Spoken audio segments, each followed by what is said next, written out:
Hey there and welcome back to NBA 2K18's My League mode, and also welcome back to our second offseason with the Louisville Legionnaires. In the last episode we saw the Oklahoma City Thunder win the NBA championship, and we also had a lengthy look at some statistics. Today though it is time to finally kick off the offseason, and we'll start with player retirement. And we have a few very prominent names here on the list, guys like Vince Carter, Jamal Crawford or Pau Gasol, but with Nene, West, Iguodala and company, the league loses quite a few veterans here who played key roles throughout their career. Apart from that, we also have a few slightly interesting cases. Thabo Sefolosha retires, for example, still at the relatively young age of 35. And we have a few other cases like that. Gerald Green retires at 33. John Jenkins retires after only 4 years in the league at the young age of 28. Reggie Bullock does the same, also only played 4 years. CJ Wilcox then also retires at 28 after only 2 seasons. And both Michael Biniget and Eddie McKenzie retire after not having played a single season, and McKenzie, by far the youngest player in this group, retiring from the league at only 20 years old. However, with a 53 overall rating, I think this might have been for the best. Now that's the player side dealt with. On the staff side we don't really have that much to talk about. The Nets only lose their assistant head coach Jacques Vaughn. Apart from that though, no other key staff member leaves the league. So up next, let's see who among the aforementioned players makes it into the Hall of Fame. And the list here is surprisingly short, as it only consists of Vince Carter. Now I think at least Pau Gasol would have deserved a spot here as well. The rest of the group is definitely up for debate, but Carter and Gasol in my opinion leave no room for discussion, so I'm a bit sad to see Gasol miss out on the honors here. Now up next we have the league meetings, where the league's owners vote on potential rule changes. First point here, a minor change to the lottery process, however declined almost in unison, so at least for the next season the lottery rules won't change.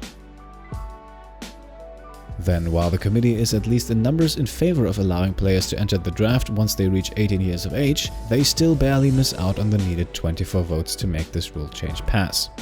And I think we can help them out here and override the decision to be approved, simply because this is a topic that has actually been discussed in the real NBA for quite a while now, and I think especially with the issues that we witnessed in college basketball in the past, this rule change is probably going to happen sooner rather than later. So yeah, why force players to wait an additional year if they are NBA ready at 18? If they can hold their own, I think they deserve the chance to play. Up next then, the salary cap will of course not be abolished, and we will also not move the trade deadline up 1 week. However, for some reason the vast majority here seems to be in favor of putting harsher foul penalties in place. In this case, they want teams to automatically enter the bonus after only 1 team foul in the final 2 minutes of a quarter.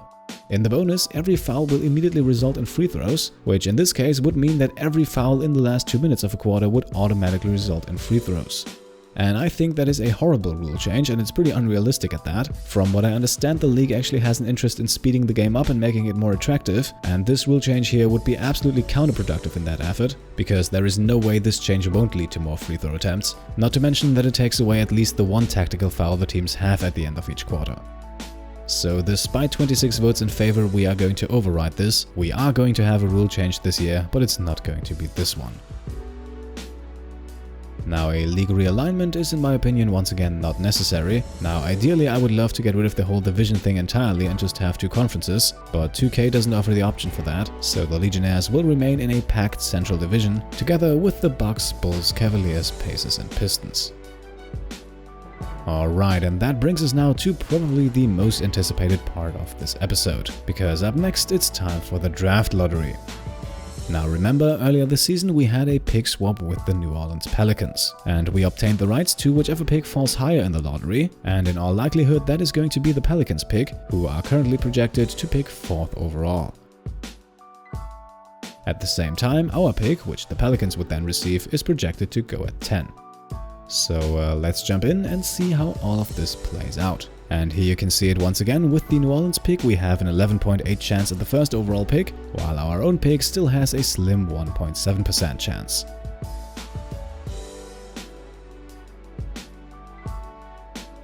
Alright, first 6 picks are in here and everything has been going as expected. And with pick number 10 we also get no surprises. The pick is awarded to the Legionnaires, and because the Pelicans will now definitely receive the better of the 2 picks, this 10th overall pick now goes to New Orleans, and we will receive the Pelicans pick in return. In the top 10, things still go according to plan so far. We have the Las Vegas Aces with the 9th pick, the New York Knicks with pick number 8, and the Steph Curry-less Warriors will receive the 7th pick. Picks number 6 and 5 also hold true to the course. The 6th pick goes to the Los Angeles Lakers and number 5 to the Charlotte Hornets.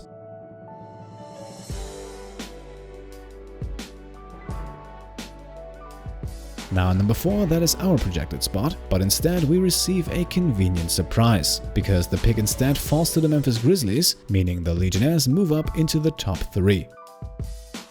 Now they also don't move any higher than that, but the 3rd overall pick, that is a nice position to be in, and I think it's safe to say the trade with New Orleans was definitely worth it.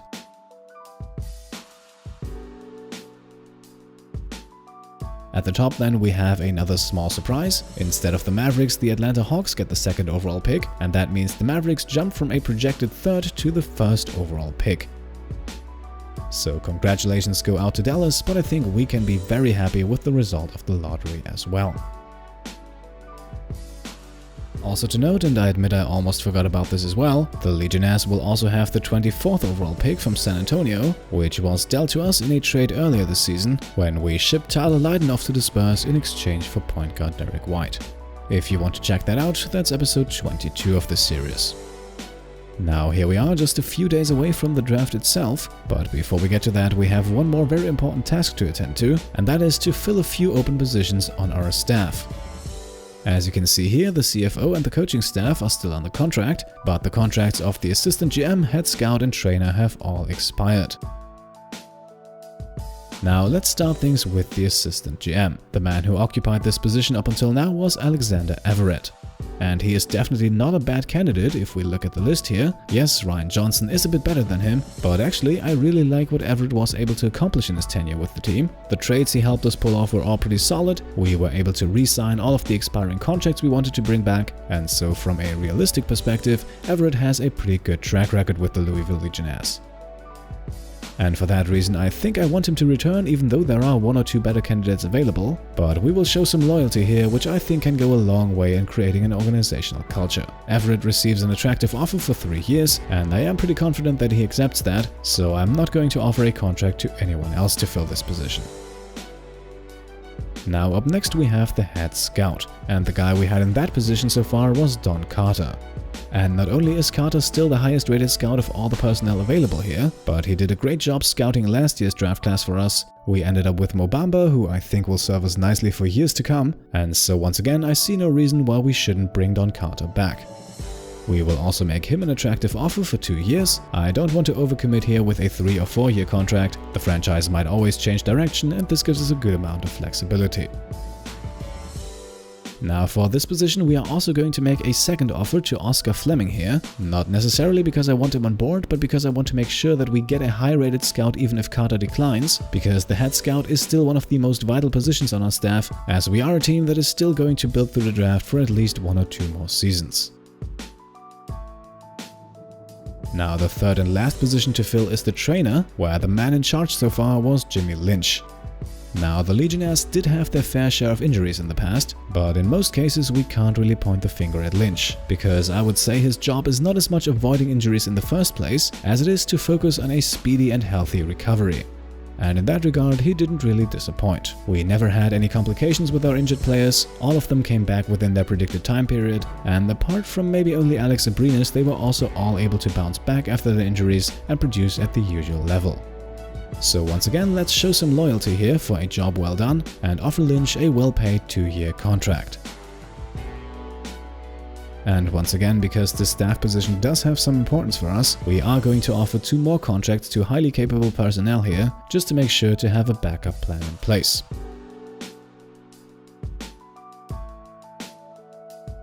It turns out we don't need it though, as all 3 guys I wanted to bring back have happily accepted their offers. So let's bring back Alexander Everett as the assistant GM, Don Carter as the head scout, and Jimmy Lynch as the trainer. Oscar Fleming's contract offer for the head scout position will then be declined, and here we are, all of the positions are filled again. But, surprise surprise, we are not done yet. Now, I briefly want to talk about the coaching staff, because I think it's safe to say that our coaching staff has done a nice job these past 2 seasons. One could even argue they have done a great job.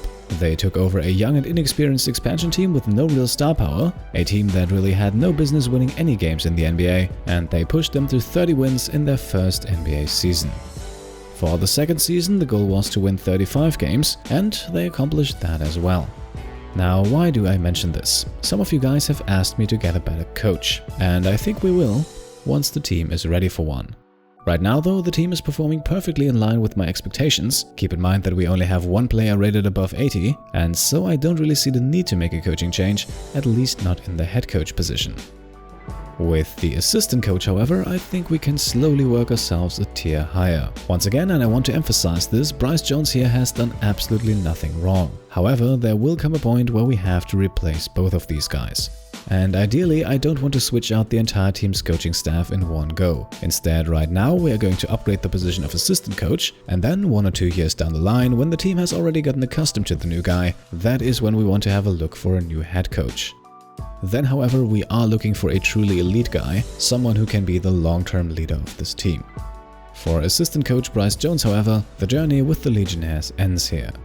He will still get paid handsomely for the next 2 seasons, so I hope he'll be able to forgive us, but he will now be replaced, and there is a guy I have my eye on, and maybe you have noticed him already.